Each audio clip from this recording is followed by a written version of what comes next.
He rescued people that the state of Oregon had officially given up on. Not as a volunteer, not on the weekends, every single day, with a truck he built himself, on roads that most tow companies refuse to touch.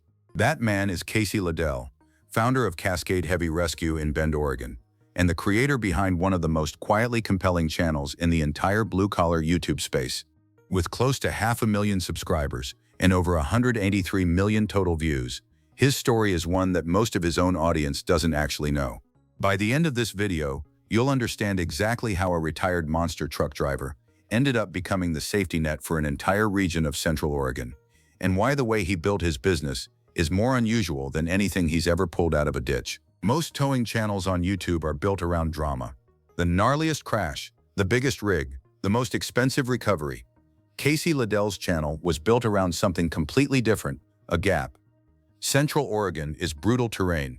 The Cascades rise sharply out of the high desert, and the back roads that cut through that landscape are not the kind of places where a standard tow truck can follow. When someone drives their truck off a logging trail or drops a snowmobile into a ravine at 10,000 feet, they don't get rescued quickly. They sometimes don't get rescued at all. Oregon's Search and Rescue, the official state service, is underfunded, understaffed, and perpetually overextended. There are thousands of square miles of remote terrain and not nearly enough resources to cover it. The result is a predictable problem. People get stuck in places the state can't reach in time, and the commercial towing companies that operate in the area largely don't have the equipment or the appetite for the most remote jobs. That gap is where Casey planted his business. Cascade Heavy Rescue was built specifically to handle the calls that other operators turned down, the off-road extractions, the remote recoveries, the incidents that required specialized rigging knowledge, and the willingness to drive a wrecker into country that a wrecker has no business being in. Casey wasn't filling a market niche in a spreadsheet sense. He was solving a problem he could see with his own eyes, in the landscape he lived in. And for a while, he documented none of it. The camera came later. But what came before the camera is the part of this story that changes how you understand everything else about who Casey LaDelle actually is. Before Cascade Heavy Rescue, before the YouTube channel, before the nearly 500 million minutes of watch time, there was an arena, a crowd, and 2 trucks named Hot Stuff and Sudden Impact. Casey LaDelle drove monster trucks competitively. He is a retired monster truck driver, confirmed, documented, and referenced on the Monster Trucks wiki alongside his brother Garrett, who also competed in the sport. This is not a footnote in his story, it's the foundation of it. Monster truck driving requires a specific combination of mechanical instinct and physical courage that most people never develop. You're operating a vehicle that weighs upwards of 10,000 pounds, with tires that are over 5 feet tall, at speeds that make the consequences of any miscalculation severe. The drivers who last in that world aren't just adrenaline seekers. They're people who have developed an almost automatic understanding of how heavy machinery moves, loads, and fails. Casey walked away from that career. The exact timeline of his transition out of competitive driving isn't something he has discussed at length publicly. But what is clear is that the skills he built in the arena translated directly into what came next. Understanding how mass moves, how equipment fails under stress, how to read a recovery scene before you've touched a single piece of rigging. These are not things you learn on a YouTube channel. These are things you build over years of operating in environments where mistakes are expensive. He moved to Bend, Oregon. He started Cascade Heavy Rescue, and for a time, he just did the work. Most people who know this story stop here, but the real story starts right now. Casey LaDelle's YouTube channel bio describes him as an off-road recovery amateur and poor-quality video editor. That description is self-deprecating to the point of being almost misleading, because the channel he built from that starting point has accumulated over 183 million views. The early content was not polished. It was not produced. It was one man, holding his phone, narrating a recovery job in real time because he thought someone might find it interesting. There was no crew, no editor, no strategy, just raw footage of difficult work being done competently, in places that most people never see. That turned out to be exactly what a specific audience was starving for. The recovery and off-road YouTube space in the mid-2010s was largely dominated by recreational content, overlanders, off-road enthusiasts, people building and modifying rigs for weekend adventures. What almost nobody was documenting was the professional side of that world. The actual tow operator, the working wrecker driver, the guy who shows up at 3 in the morning in a blizzard because his phone rang. Casey didn't set out to build a content brand. He set out to document his actual job. The audience found him because what he was doing was real in a way that manufactured content simply cannot replicate. When Casey talks about rigging a recovery, he's not explaining a technique he looked up. He's explaining something he has done hundreds of times. When he shows his equipment, it's not sponsored product placement in the conventional sense. It's the actual gear he uses on actual jobs, and the difference between a piece of equipment that works and one that doesn't matters to him in a way that goes beyond metrics. The channel grew. Slowly at first, then steadily, then substantially. And that's when the decision was made, the one nobody around him saw coming. At some point, most YouTube creators face a fork in the road. You can lean into the content, optimize for views, for clicks, for the algorithm, and treat the channel as the primary thing. Or you can use the channel as a layer on top of a real-world operation and let the business and the content grow together. Casey chose the second path, and the way he executed it is worth paying close attention to. Cascade Heavy Rescue is a licensed commercial towing and recovery operation. It has a U.S. DOT number. It carries authority for interstate property transport. It runs on a real business model: recovery fees, towing services, incident scene management, heavy equipment transport, and pilot car services. This is not a content company that occasionally does recovery work as material for videos. It's a towing company that happens to also document what it does. That distinction matters enormously for the audience Casey built. The people who watch his channel are not watching a performance. They're watching a working business operate in real time. When Casey upgrades his equipment, and he invests heavily in equipment, including a Zaclift Genesis 30T, a 30-ton integrated wrecker boom with dual 30,000-pound planetary winches, it's not for content. It's because the business needed the capability.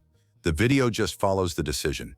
This is why his brand partnerships are credible in a way that many creator sponsorships are not.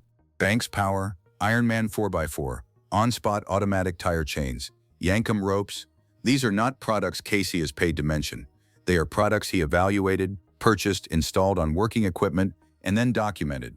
The On-Spot tire chains video specifically, which showed a full purchase through installation process, generated viewer comments from working tow operators who recognized the content as professional rather than promotional. He built a media business on top of a real business. And then he did something with the revenue that almost no creator at his level would do. Here's what the comments kept asking, and here's the answer they never got, until now. In the world of YouTube creator monetization, Patreon functions as a direct income stream. Subscribers pay a monthly fee in exchange for exclusive content, early access, or simply the satisfaction of supporting a creator they like.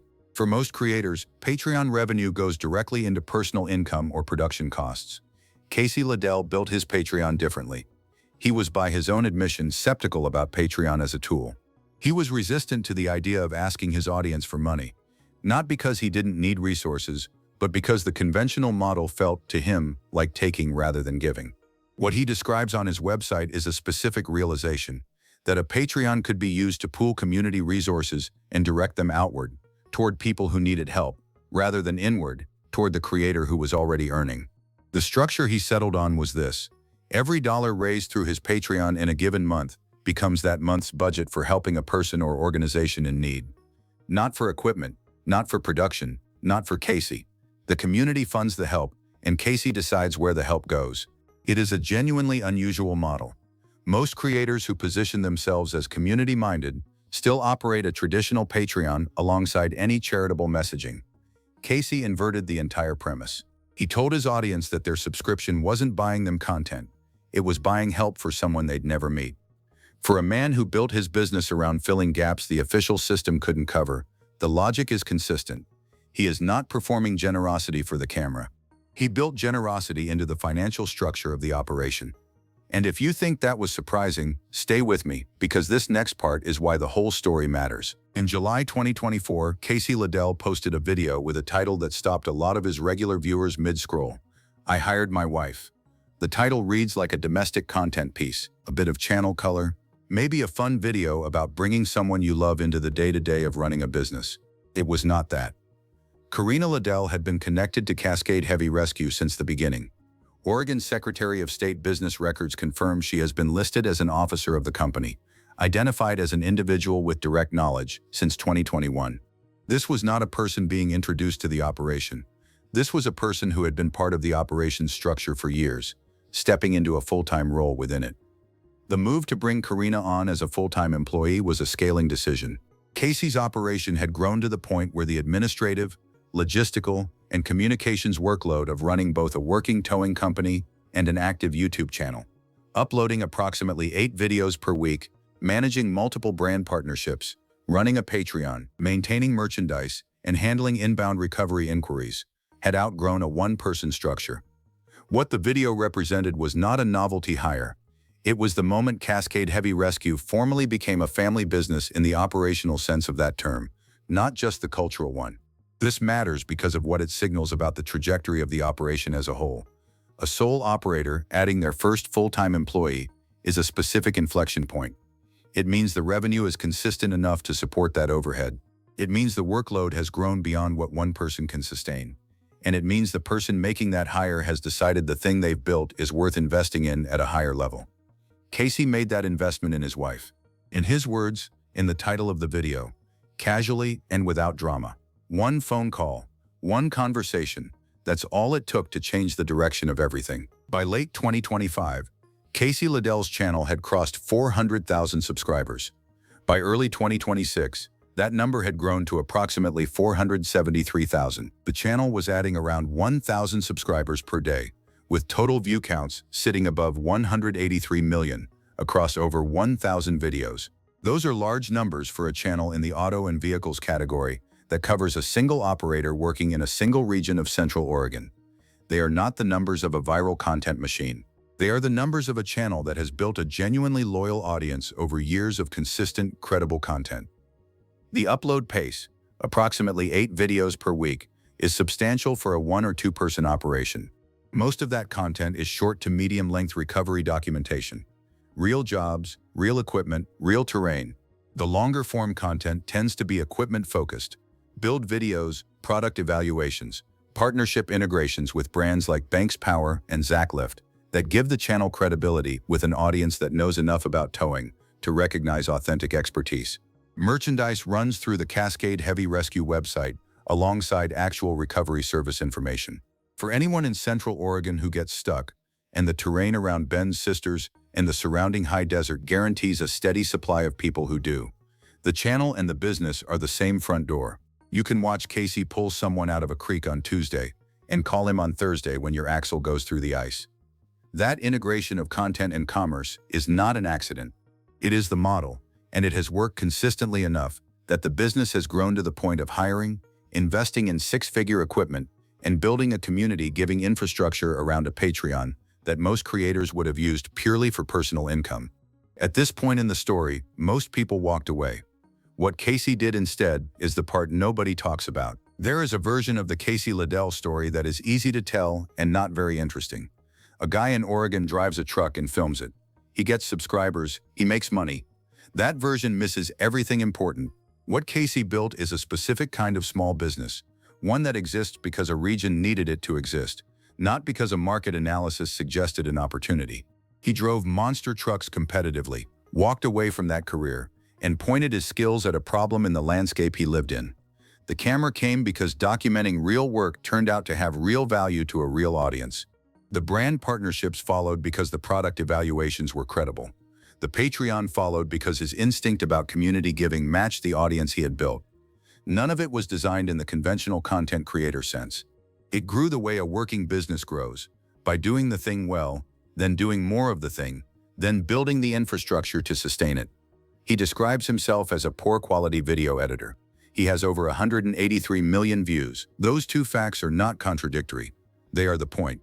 The audience that follows Casey LaDelle is not watching for production value. They're watching because he shows up, does the work, and documents it honestly. Because the truck he drives is the truck he uses. Because the techniques he explains are the techniques he relies on. Because when something goes wrong on a job, the camera keeps running, and what comes out of that footage is not drama. It is competence under pressure, which turns out to be far more compelling than drama ever was. And right now, in 2026, that operation is still running, still growing, still pulling vehicles out of places that nobody else will go. Casey LaDelle is not a YouTube personality who happens to know about towing.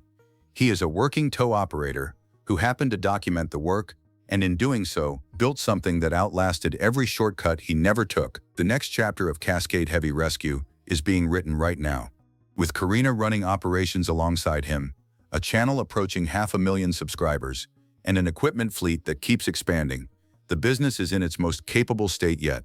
The terrain around Central Oregon hasn't gotten any easier to navigate, but the operation built to cover it keeps growing to match it. So here is the question this story actually raises. Casey walked away from a legitimate career in monster trucks, built a business the government couldn't, chose to run his Patreon as a charity rather than an income stream, and hired his wife when the operation outgrew him. Every single one of those decisions ran against the obvious move. Do you think that's the right way to build something, or does playing it safe get you further in the end? Let me know below.